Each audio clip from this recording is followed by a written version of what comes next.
Merci de nous rejoindre sur HK6 Télévision dans votre magazine Diagnostic. Dans ce nouveau numéro, nous nous intéressons à la santé visuelle. À l'heure où le monde entier fait face au nouveau coronavirus, nous essayons dans ce nouveau numéro de vous parler du lien qui existe entre la Covid-19 et la santé visuelle. Vous aurez ainsi tous les détails qu'il vous faut pour lutter contre la dépréciation de la santé visuelle. Bienvenue à tous.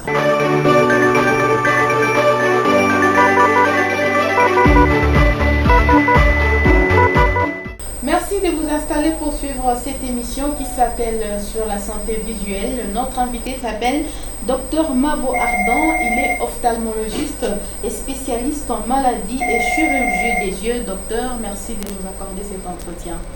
Merci surtout à vous, Madame Rita.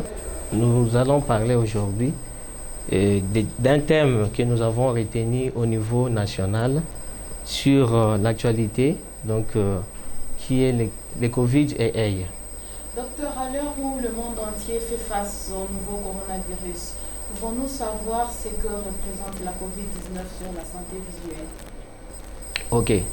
Alors, pour la santé visuelle, vous savez, Covid, aujourd'hui, c'est l'ennemi numéro 1 mondial.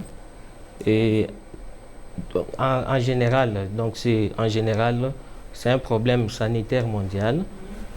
Et alors, un peu comme historique, nous savons que déjà en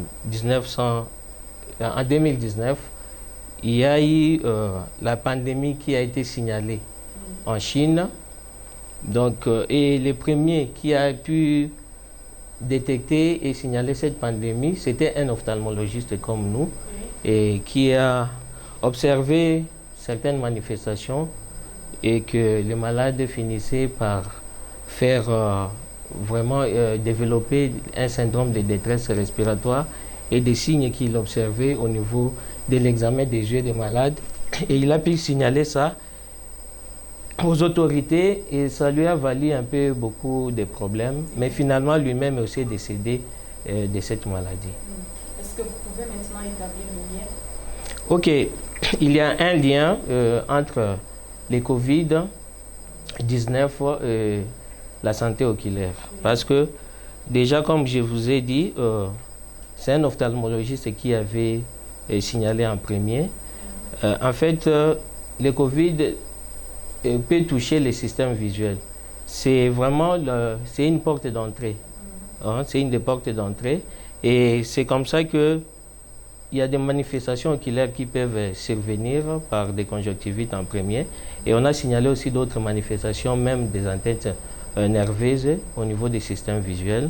Et alors, ça nous intéresse bien que ces manifestations oculaires puissent être rares, mais la voie oculaire, c'est une voie de contamination comme les autres voies, comme par la voie des fosses nasales, donc le nez ou la bouche. Donc c'est pour ça que parmi les gestes barrières, on évite de toucher à la face, de toucher les nez et de toucher au niveau des yeux, parce qu'on peut aussi se contaminer. Et surtout nous, ophtalmologistes, comme vous le savez, quand nous examinons les malades, à l'examen clinique, nous utilisons un appareil, par exemple l'ophtalmoscope. Nous pouvons aussi utiliser la lampe à fente. Nous sommes très proches des patients. Donc là, on ne peut même pas respecter la distanciation des 1 mètre. Ça nous expose, nous, et ça peut exposer aussi si le personnel de santé est affecté. Cette personne aussi peut affecter les malades qui n'étaient pas malades. Donc ce contact-là, qui est très proche pendant notre examen, ça a valu à ce que même au monde, il y a eu un moment où on a suspendu même des consultations pour certaines personnes.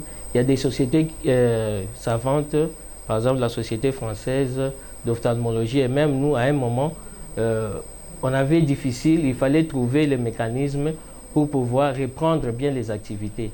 Parce que on ne savait pas encore cet ennemi numéro 1, c'est qu'il pouvait faire par rapport au personnel de santé aussi, qui était... Nous sommes donc en première ligne, nous sommes très exposés lorsque nous examinons les patients, et les patients aussi peuvent être examinés, d'où nous-mêmes aussi nous prenons certaines dispositions Comme vous pouvez voir sur cet appareil, il y a un dispositif qui me sépare un tout petit peu avec les patients pour qu'on ne puisse pas échanger facilement. Et les patients et moi, nous devons porter aussi des masques. Docteur, récemment, le monde entier a célébré la journée mondiale de la vue. Pouvons-nous savoir dans notre milieu quelles sont les pathologies les plus fréquentes en ce qui concerne la vue? Ok, alors ça, nous pouvons parler des étiologies. Donc, nous avons des facteurs environnementaux. Hein? Donc, par exemple, trop de soleil, des poussières, tout ça. Et nous avons des facteurs infectieux, donc des infections, notamment notre ennemi numéro un, Covid, bien que c'est un peu rare, mais c'est une voie de contamination, ça c'est vraiment son importance. Et aussi, cliniquement, nous pouvons trouver quelques cas. Nous avons aussi, dans notre milieu, nous avons des véhicules, des accidents, des gens qui sont traumatisés. Donc les traumatismes, c'est une des étiologies aussi. Dans des mines, les gens peuvent être aussi traumatisés. Et nous avons des maladies qui sont aussi héréditaires. Nous avons aussi des maladies dégénératives, c'est-à-dire qui viennent avec l'âge. Par exemple, souvent on peut trouver des cataractes séniles. Et à ça, donc, ces causes dégénératives sont aussi importantes, donc qui viennent avec le vieillissement. Et d'ailleurs, si je peux souligner là-dessus, 50% des causes qui baissent et qui entraînent la cécité, donc des personnes qui peuvent ne plus voir, à 50% c'est la cataracte. Et puis, vous pouvez voir aussi que les gens qui ne voient pas, leur vision disparaît petit à petit à cause du glaucome. Donc, il y a surtout aussi les facteurs génétiques dans le glaucome. Et nous pouvons, comme je vous ai dit, il y a beaucoup de germes et de virus comme des bactéries qui peuvent toucher les yeux. Nous avons souvent des conjonctivites. Et donc, c'est vraiment le pain quotidien dans nos consultations. Nous recevons tout le monde et on ne peut pas manquer plusieurs cas de conjonctivite par jour. Et comment vous parvenez à détecter tous ces problèmes de santé? Alors, ça, déjà, les patients peuvent se plaindre, il va avoir un problème. Nous sommes là pour solutionner. Et donc, il va venir consulter. Et c'est comme ça que cette journée aussi, ça nous permet de sensibiliser que les patients ne restent pas parfois des signes banals, des choses, des plaintes qui sont au début que nous pouvons résoudre bien et que nous puissions bien prendre en charge. Quand le patient se plaint de son problème visuel, il va venir consulter. Et quand il consulte, nous allons l'accueillir, nous allons prendre son identité, nous allons pouvoir nous entretenir, donc faire l'anamnèse, et il va présenter ses problèmes, nous allons l'écouter et nous pouvons les compléter. Parfois, il peut se dire que seulement il a des douleurs alors qu'il ne voit pas bien. En lui demandant de compléter ses plaintes, nous pouvons savoir aussi d'où vient le problème et nous allons chercher ses antécédents. Nous allons dire que est-ce que, par exemple, on peut trouver les glaucomatées en famille et ces plaintes vont nous amener aussi à demander ses antécédents. Après avoir terminé cet entretien, nous allons maintenant passer à un examen ophtalmologique, donc examen des yeux. Cet examen-là consiste à prendre sa vision parce que, vous savez, l'œil, sa fonction, c'est de pouvoir voir. Alors, nous allons nous dire, est-ce que ces patients-là voient ou ils ne voient pas? Nous allons prendre son acuité visuelle, donc avec par exemple l'échelle qui est là, et évaluer s'il voit bien ou il ne voit pas bien. Et après ça, nous allons pouvoir faire d'autres examens, c'est-à-dire prendre sa tension oculaire, mesurer sa puissance dioptrique, donc avec un autoréfractokératomètre. Et après, nous allons faire l'examen à la lampe à fente. Cet appareil ici, c'est un microscope qui nous permet d'examiner alors l'œil de façon systématique. De dehors en dedans, nous allons tout voir jusqu'à faire un examen du fond d'œil. À l'issue de cet examen-là, nous aurons le diagnostic, c'est-à-dire nous connaîtrons son problème et nous allons lui proposer le traitement qui peut être médical avec les médicaments tout comme chirurgical ou physique. Donc, nous avons tous les moyens pour le faire. Pour le commun des mortels, quand on est à la maison, quels sont les signes qui peuvent alarmer comme une consultation d'un ophtalmologue? Ok. Et souvent, les gens ne font pas attention. Par exemple, quelqu'un peut se dire, il regarde d'un côté ou de l'autre, il peut voir que non, il faut pas faire ça.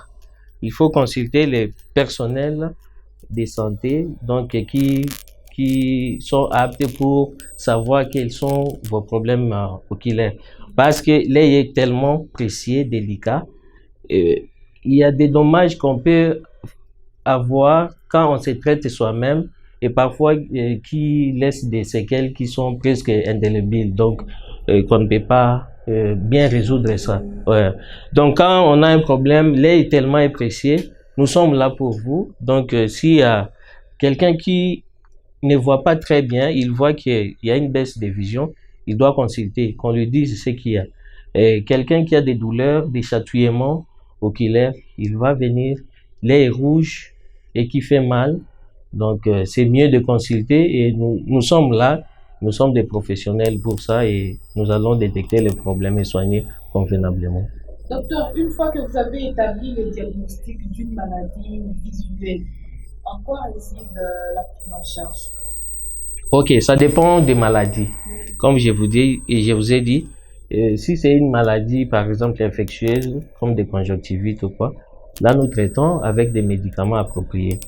Bon, si c'est une baisse de vision pour cause erreur réfractive, par exemple, c'est-à-dire que quelqu'un qui doit porter des lunettes pour bien voir, à ce moment-là, nous allons faire des examens, mesurer vraiment ce qu'il y a, pas s'acheter des lunettes comme ça sans ordonnance.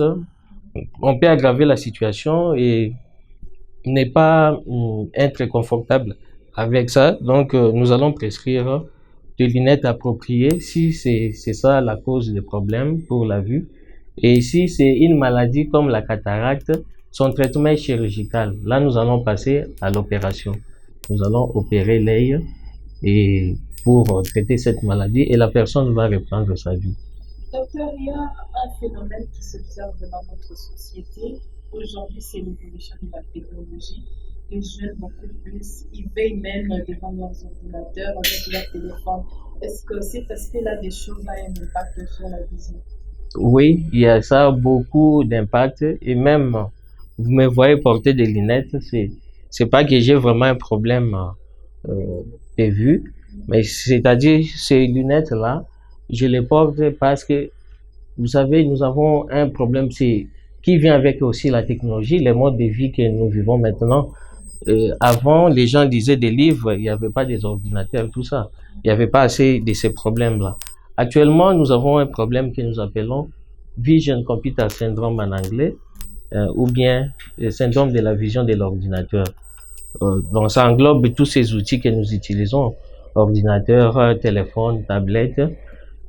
Ça devient notre quotidien, on ne peut pas se séparer de ça. Mais au moins, il faut savoir se prévenir de ces fléaux-là aussi, parce que ces problèmes, on peut avoir une fatigabilité visuelle, des douleurs, sensation de sécheresse, un peu de malaise oculaire.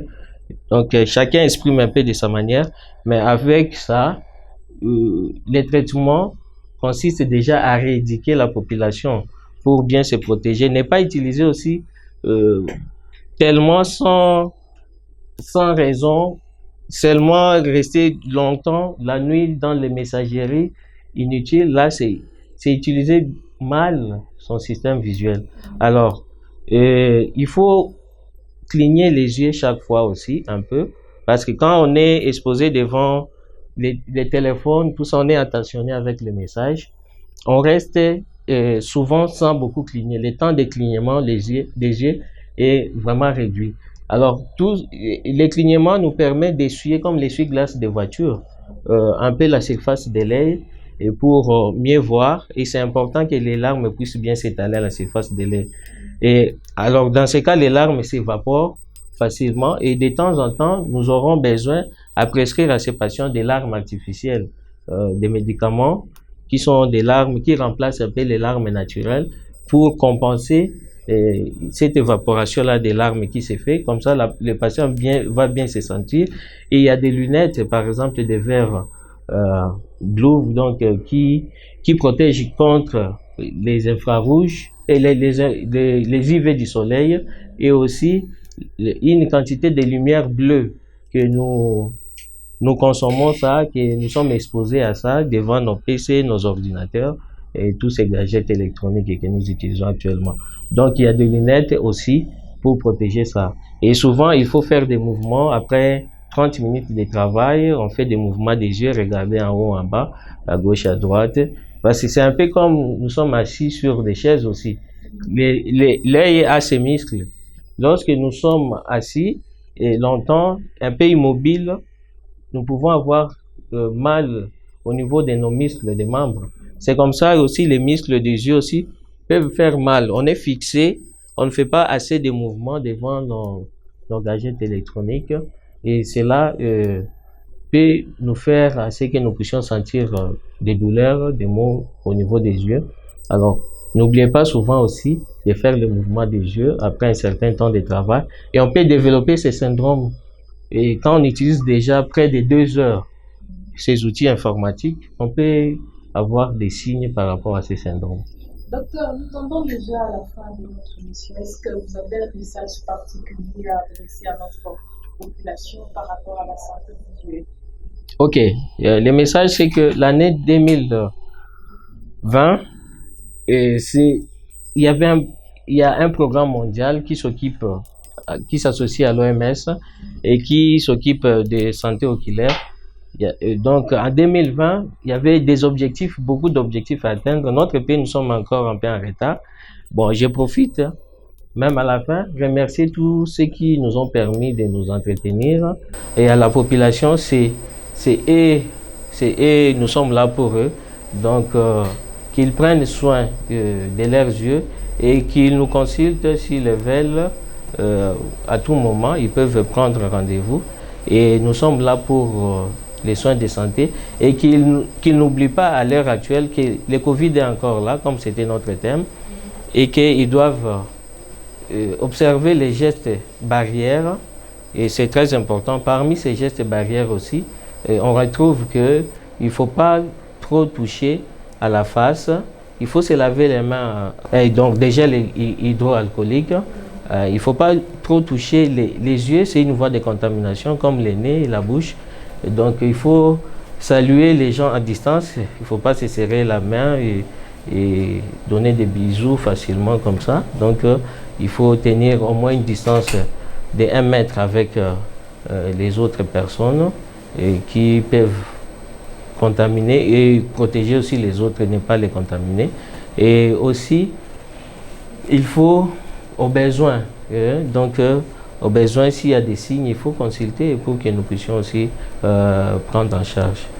Et docteur, au niveau des habitudes alimentaires, est-ce qu'il y a des prescriptions par rapport à la vie? Ok, l'œil se nourrit, l'œil se nourrit aussi comme tout autre organe. Il y a des aliments qui peuvent aussi aider un peu pour notre santé oculaire. J'ai parlé par exemple de certaines maladies dégénératives comme la cataracte. Et ça peut se retarder par rapport à notre régime alimentaire. Donc éviter que c'est trop sucré, par exemple. Et on peut prendre à un certain âge, il faut aussi prendre des aliments en général qui protègent l'organisme contre le vieillissement. Ce sont des anti-radicaux libres qui nous amènent un peu plus vers le vieillissement. Donc nous pouvons prendre des aliments qui contiennent par exemple des vitamines C, surtout la vitamine A. Vitamine C, on a des oranges. Tous ces fruits-là qui ont des pulpes oranges, rouges, contiennent souvent des vitamines A et vitamine C. Et donc c'est bien pour l'alimentation et la santé oculaire. Et nous pouvons aussi, par exemple, les oméga 3, vitamine E, tout ça, ça participe aussi à alimenter un peu les cellules, par exemple, photoréceptrices du système visuel. C'est important. Docteur, merci d'avoir répondu à toutes mes questions. Moi, c'est moi qui vous remercie, Madame Ritz. Et la chaîne, tous les organisateurs de cette journée.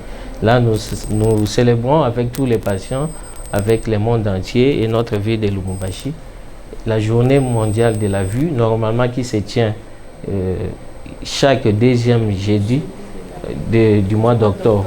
Donc ça s'est passé ce mois-ci, le 8 octobre 2020. Mais là, en fait, le mois, c'est un mois pour nous. Et pour ça, j'ai offert aussi un cadeau pour la population. Bon, c'est un petit cadeau surprise. On a déjà commencé des jours d'affilée de consultations gratuites. On va faire une pause à partir d'aujourd'hui. Mais du 20 au 23 octobre, toute la population, ceux qui peuvent, les places sont quand même limitées, vous voyez, avec la distanciation et tout. Alors, les gens peuvent prendre le rendez-vous en ligne même, ils peuvent appeler. Nous pouvons les consulter du 20 au 23 gratuitement. Et cette consultation va consister à ce que je vous ai dit tout à l'heure là, et même à faire l'examen du fondé. Merci, docteur. Merci à vous.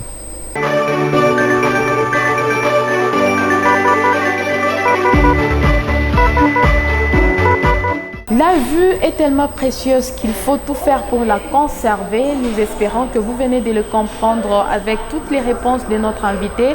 Nous vous remercions ainsi pour l'attention soutenue. Nous disons également merci à la grande équipe qui a participé à la réussite de cette émission. John Malandi nous a réalisé, Eric Smalto nous a programmé. Au revoir et à la prochaine.